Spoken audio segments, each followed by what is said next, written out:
everyone, Katrina here, and today we're going to learn all about how to find eigenvalues of a 3x3 matrix. Make sure to subscribe for more videos and watch to the end so you can see how the solution unfolds. So in my previous videos, I talked a bit about eigenvalues and their definitions. To start off this video, we'll go through a quick definition, but be sure to check out the previous videos if you still have some questions. So simply put, an eigenvalue is a special set of scalars. So these scalar values are associated with linear transformations. So essentially, an eigenvalue measures how much a linear transformation scales a vector. And in particular, we're looking at how much it shrinks or stretches an eigenvector. So if we look at the eigenvalue eigenvector equation, which is denoted as AV, where A is some matrix and V is an eigenvector, and that equals to lambda times that eigenvector, where lambda is our scalar, which is our eigenvalue.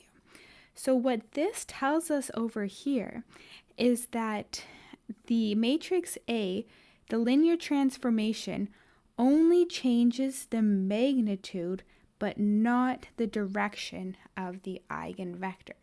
So that's really important. So our eigenvalue tells us how much it's stretching or shrinking our eigenvector, and it does not change the direction. We can also see that eigenvalues represent the total amount of variance that can be explained by a given principal component.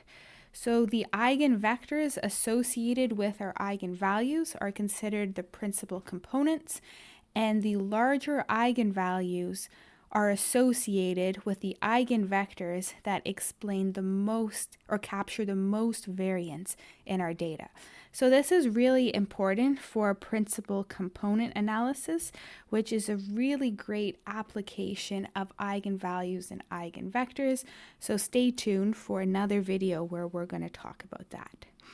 So all that aside, now that you have a bit of a background about what eigenvalues are, let's go through an example where we look at a 3x3 matrix, and we'll go through all the steps. So let's consider some matrix A. That's -2, -4, 2, -2, 1, and 2, and then the last row is 4, 2, and 5.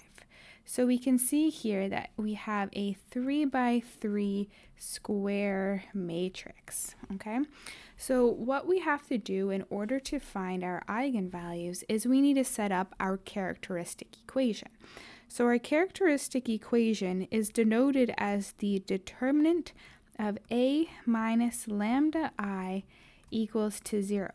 So we want to find what eigenvalues make this characteristic equation equal to 0. What makes this singular? So we are looking for these eigenvalues right over here. So let's go ahead and rewrite our matrix into this form. So we are looking for the determinant. So we can denote the determinant with straight lines, and then I is our identity matrix. So that means that this eigenvalue term over here is only going to apply to the diagonal entries of our matrix A. So that means we have -2 minus lambda, -4, 2, -2, and then 1 minus lambda, 2. Then we have 4, 2, and 5 minus lambda. And then we're going to close our determinant sign, and we're going to set that equal to 0. So as you can see, we only apply this minus lambda to our diagonal entries because we are subtracting lambda times the identity matrix, and our identity matrix only has 1s along the diagonal and 0 everywhere else. So now we have to find the determinant. So my previous videos explain in a step-by-step way how to find the determinant of 2x2 and 3x3 matrices. So in order to find the determinant of this 3x3 matrix, we have to use something known as Laplace Expansion. So Laplace expansion tells us what sign, whether it has to be negative or positive, when we expand to find our eigenvalues. Okay, so the Laplace expansion looks like something like this. So it's positive, negative, positive, negative, positive, negative, and then positive, negative, positive. So depending on which location it is in the matrix, it will either have a positive or a negative coefficient for that term. So what we're going to do is we're going to start by doing our Laplace expansion about our first row of our matrix right over here. So that means we have to follow these signs here correspondingly. So let's go ahead and write that out. So let's see what we get. So our first term here is positive. So we have negative 2 minus lambda. And then so if you remember how we do our expansion, if we expand about this term over here, that means all of the rows and columns adjacent to it are blackened out or canceled out, and then we only consider this minor matrix right over here. So now we have our coefficient there, and then we multiply it by our minor determinant. So we have 1 minus lambda, 2, 2, and then 5 minus lambda. So that is our first term. So now we're going to go to our second one. So we can see that from our Laplace expansion over here that we have a negative term for our second one. So that coefficient there has to be negative. So we have minus negative 4. And then we find our minor determinant, which in this case is negative 2, 4, 2, and then 5 minus lambda. And then now we have to go expand about our last point, which is 2, which we can see is positive from our Laplace expansion. So let's go ahead and do that. Let's give ourselves some space over here. So we have plus 2, and then our minor determinant, which is going to be represented by this matrix over here. So we have negative 2, 1 minus lambda, 4, and 2. So now we have to go ahead and find the determinant of each of these minor matrices. So we can see that each of these are 2 by 2 matrices. So that means to find the determinant, we just have to use the AD minus BC rule. So imagine you have some matrix with terms A, B, C, D, and then you just use this operation right over here to find their determinant. So let's go ahead and do that so we can solve this characteristic equation. So as a result, we end up with negative 2 minus lambda multiplied by 1 minus lambda times 5 minus lambda minus 2 times 2. So this here is we'll call this our first one. So this represents this one over here. And now let's go to our second term over here. So what do we have? So minus minus becomes a plus. So we now have plus, and then we've got 4 multiplied by negative 2 times 5 minus lambda minus 4 times 2. Perfect. So that here is our second term. And now let's go ahead and find our third term right over there. So now we've got plus 2 and then negative 2 times 2 minus 4 times 1 minus lambda. And we have to remember that this whole thing equals to 0. So we are trying to solve for lambda. And this piece over here is our third one. So let's go ahead and simplify this, expand and simplify, and then we need to go find our values for lambda. So after the expansion and simplification, we get negative lambda cubed plus 4 lambda squared plus 27 lambda minus 90 equals to 0. So this here is a cubic polynomial. So this is where we have to figure out how can we factor this. So we have to use our factor theorem and our remainder theorem here. So make sure to watch my previous videos where I discuss techniques how to factor cubic polynomials. So what we have to do, well, the first thing we can actually do here is, since we have this leading coefficient that is negative, we can actually factor out this negative so it's easier to deal with. So if we factor out this negative, we end up with lambda cubed minus 4 lambda squared minus 27 lambda plus 90 equals to 0.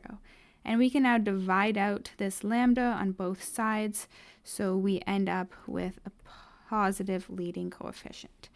So now to factor this, let's try to use trial and error and find some number that we can input for lambda that makes our equation equal to 0. So after trying a few numbers, I found that 3 works. So on your own time, go and try plus and minus 1, plus and minus 2, plus and minus 3, and so on, until you find one factor that so that the left-hand side equals the right-hand side, meaning that it equals to 0 in this case.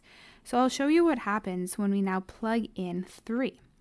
So if we plug in 3, we get 3 cubed minus 4 times 3 squared minus 27 times 3 plus 90 equals to 0. Well, this gives us, let's see what we have. We've got 3 to the power of 3 is 27, and then minus 4 times 3 squared, so 4 times 9 equals to 36. And then we have 27 times 3, which equals to 81, plus 90 equals to 0. So we can now see that the left-hand side, this whole piece over here, equals to 0, which equals to our right-hand side. So left-hand side equals to our right-hand side, so that means that 3 is a factor.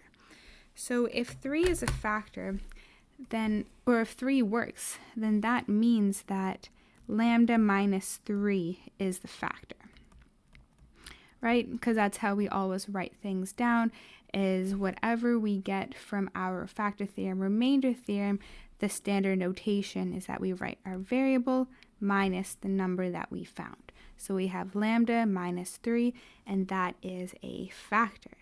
So since lambda minus 3 is a factor, we want to then divide this whole equation here by lambda minus 3. So how can we do this? Well, you can use polynomial long division, or you can use synthetic division. So I have a few videos out about synthetic division, so be sure to watch those if you want some extra background. So essentially what we have to do for synthetic division is we take our number here, we take our 3, and we're going to put it into a box. From there, we have to then grab what are our other leading coefficients of our cubic polynomial. So we can see that we've got 1 up here, negative 4, then we have negative 27, and 90.